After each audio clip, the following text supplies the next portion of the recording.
Hello friends, welcome to Chakra Indian foods. நம்ம இன்றைக்கி நம்மளோட சேனலில் ஒரு சூப்பரான பருப்பு மசால் வடை தாங்க பார்க்க போகிறோம். அதுக்கு நான் கடலை பருப்பு ஒரு 1/4 கிலோ பருப்பு நல்லா ஒரு 2 ஹவர் ஊற வச்சு எடுத்திருக்கேன்.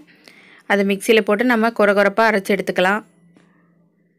ரொம்ப நைஸாகவும் ஆகிடக்கூடாதுங்க. கொஞ்சம் நல்லா கொரகொரப்பாக இருக்கிற பதத்துலேயே நம்ம விப்பர் மோடில் சுற்றி நம்ம அரைச்சிக்கலாம். அதோட 2 பெரிய வெங்காயத்தை நல்லா பொடியாக நறுக்கி வச்சுருக்கேன், அதையும் சேர்த்துக்கலாம். நம்ம பச்சை மிளகாய் ஒரு 3 பச்சை மிளகாய் காரத்தை தகுந்த மாதிரி சேர்த்துக்கிறேன். நான் இன்னும் காரம் ஜாஸ்தியாக வேணுங்கிறவங்க கூட்டிக்கலாம், இதை விட கம்மியாக வேணுங்கிறவங்க பச்சை மிளகாய் அளவை குறைச்சிக்கலாம். இதோட நான் க்ளீன் பண்ணி வச்சுருக்கிற கொத்தமல்லி இலைகள் சேர்க்குறேன்.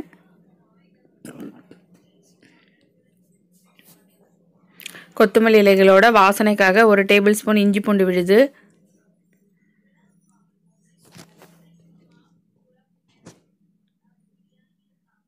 வடைக்கு தேவையான அளவு உப்பு,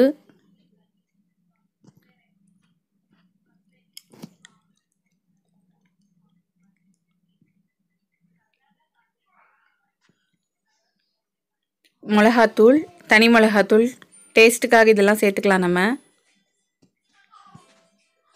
அதோட கொஞ்சமாக கரம் மசாலா தூள்,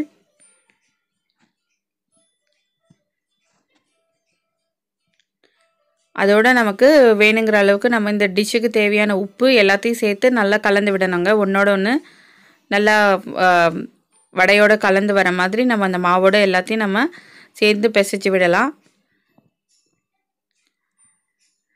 நல்லா கலந்து வச்சாச்சு. இதுக்கப்புறம் நம்ம தட்டி நம்ம பொரிச்சு எடுக்க வேண்டியது தாங்க. நான் ஒரு மண் சட்டியில் நான் கடலை எண்ணெய் தான் யூஸ் பண்ணுறேன். இன்றைக்கி வடை பொரிக்கிறதுக்கு மரச்செக்கு எண்ணெய்ங்க. இப்போ பெரும்பாலும் எல்லோரும் ரெடிமேடாக கிடைக்கிற ஆயிலை விட செக்கில் ஆட்டின எண்ணெயை தான் அதிகமாக விருப்பப்படுறாங்க. நானும் மரச்செக்கில் ஆட்டின கடலை எண்ணெய் தான் யூஸ் பண்ணுறேன். நம்ம இந்த மண் பாத்திரத்தில் நல்லா எண்ணெய் சூடாயிடுச்சு. இப்போ நம்ம கலந்து வச்சுருக்கிற வடை மாவுகளை உருண்டையாக நம்ம உருட்டி நம்ம தட்டி நம்ம எண்ணெயில் பொரிச்சு எடுக்க வேண்டியது தாங்க. இன்னொன்று என்னென்னு பார்த்தீங்கன்னா, இந்த மண்சட்டி சூடேற வரைக்கும் தான் நமக்கு டைம் எடுக்கும். நல்லா சூடேறினதுக்கப்புறம் பார்த்திங்கன்னா நமக்கு வழக்கமாக செய்கிற நம்ம அலுமினியம் ஸ்டீல் பாத்திரங்களை விட இது ரொம்பவே சீக்கிரமாக குக் ஆகுதுங்க. எல்லாத்த விட வடை இதுதான் நான் நிறைய மண் பாத்திரங்களை சமைச்சிருக்கேன். வடை இதுதான் நான் முதல் தடவை போடுறேன். பார்த்திங்கன்னா வடை வழக்கமாக செய்கிறத விட இதில் ரொம்பவே உங்களுக்கு கிறிஸ்பியாக கிடச்சிது. எனக்கே செஞ்சு பார்த்ததுக்கப்புறம் தான் தெரியும், மண் பாத்திரத்தில் வடை இந்த மாதிரி நம்ம கார்ன்ஃப்ளவர் மாவு அரிசி மாவெல்லாம் சேர்ப்பாங்க இல்லைங்களா மொறுமொறுன்னு வரத்துக்கு, அந்த மாதிரி நமக்கு இந்த வழக்கமாக சேர்க்குற சாதாரண கடலைப்பருப்பு மாவுலேயே ரொம்ப நல்லா கிறிஸ்பியாக கிடச்சிதுங்க வடை. நீங்கள் வீடியோவோட எண்டில் அந்த வடை எடுக்கும்போது பார்க்கலாம், நல்ல மொறுமொறுன்னு கிடச்சிது. உண்மையை சொல்லணுன்னா விலை மண் பாத்திரங்களோட விலையும் குறைவு, பட் ஆனால் அதோட பெனிஃபிட்ஸ் நமக்கு நிறையவே இருக்குங்க. ஒரு தடவை யூஸ் பண்ணி பார்த்ததுக்கப்புறம் என்ன சொல்கிறதுங்க, பல வருஷ காலங்களாக நம்ம யூஸ் பண்ண பாத்திரங்களை விட நம்ம பாரம்பரியமாக இதுக்கு முன்னாடி நம்ம முன்னோர்கள் யூஸ் பண்ண பொருட்கள் தான் மிகவும் நல்லது அப்படிங்கிறது உபயோகப்படுத்தும் போது புரிஞ்சுக்கிட்டேன். எல்லாத்த விட டேஸ்ட்டுமே நம்ம வழக்கமாக செய்கிறத விட இதில் ரொம்ப நல்லா கிடைக்கிதுங்க. ட்ரை பண்ணி பாருங்கள். வடைகளை நம்ம 2 பக்கமும் நல்ல பொன்னிறமாக பொரிஞ்சு வர வரைக்கும் நம்ம திருப்பி விடலாங்க.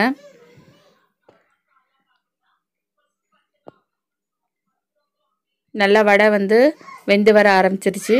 நல்லா கலர் சேஞ்ச் ஆகிடுச்சு. நீங்கள் ஒன்ஸ் போட்டதுக்கப்புறம் நீங்கள் மீடியம் ஃப்ளேமில் வச்சு தான் நீங்கள் வடை எடுக்கணும்.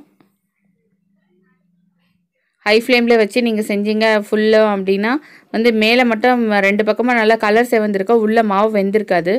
அதனால் ஒன்ஸ் நீங்கள் வடை போட்டதுக்கப்புறம் பார்த்தீங்கன்னா மீடியம் ஃப்ளேம்லேயே நீங்கள் சமைச்சி எடுக்கலாம், குக் பண்ணிவிடுங்க. அப்போ தான் உங்களுக்கு நல்ல மொறுமொறுவான வடை கிடைக்கும். இப்போ பார்த்தீங்க அப்படின்னா நமக்கு சூப்பரான மசால் வடை நமக்கு ரெடி ஆகிடுச்சுங்க.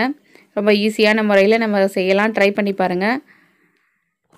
நீங்களும் இதே முறைகளில் ட்ரை பண்ணி பாருங்கள். உண்மையிலே ரொம்பவே நல்லாவே வந்திருக்கு இன்றைக்கி. வீடியோ பிடிச்சிருந்தால் லைக் பண்ணுங்கள், ஷேர் பண்ணுங்கள், சப்ஸ்கிரைப் பண்ணுங்கள். தேங்க்ஸ் ஃபார் வாட்சிங் ஃப்ரெண்ட்ஸ்.